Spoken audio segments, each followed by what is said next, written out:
Ageism is discrimination or prejudice against people based on their age. This phenomenon is based on age stereotypes that are deeply rooted in society. Moreover, this phenomenon works in both directions, both in relation to elders and to younger people. So, for example, when applying for a job, an employer may refuse an elderly person since he believes that they may have difficulties in interacting with modern technologies and potential health problems.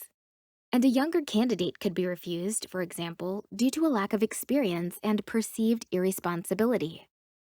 Work is perhaps one of the most obvious examples, but this is far from the only area where ageism can flourish. It can be encountered almost anywhere: in education, healthcare, in the media, politics, and even within a family. At the same time, the great harm of this phenomenon is that while perpetuating stereotypes, those to whom they are directed may be inclined to agree with them and start discriminating against themselves. How often have you yourself, when looking at your own mistakes, excused it by saying something in the vein of, "Well, it was because of my age"?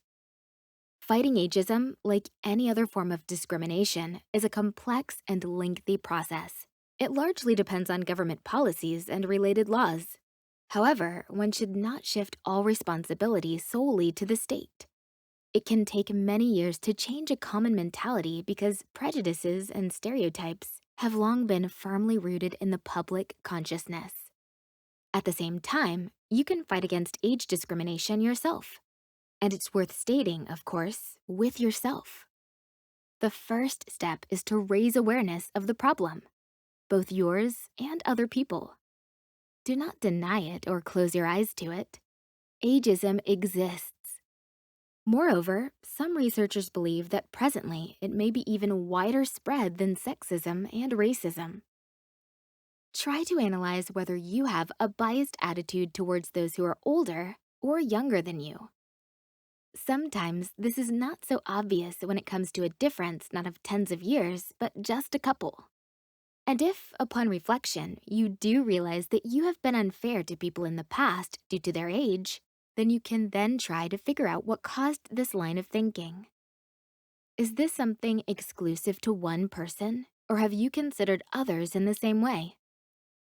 When confronted with ageism, it is very important to be able to defend one's own opinions and boundaries. In many ways, the same rules will work here as when dealing with toxic people.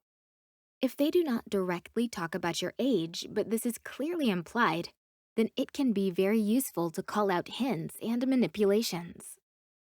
It is important to keep the conversation open.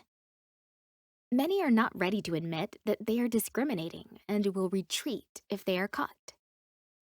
If a person openly declares that the way they are treating you is due to how old you are, then depending on the situation, you can take action in a number of different ways.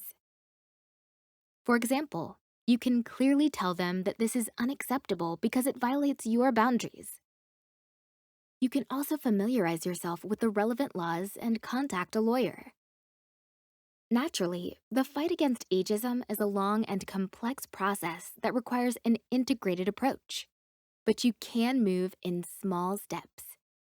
Gradually break down whatever age prejudices you have yourself, and clearly delineate your boundaries when faced with this phenomenon. This in itself will be an important contribution to the fight against ageism for society as a whole.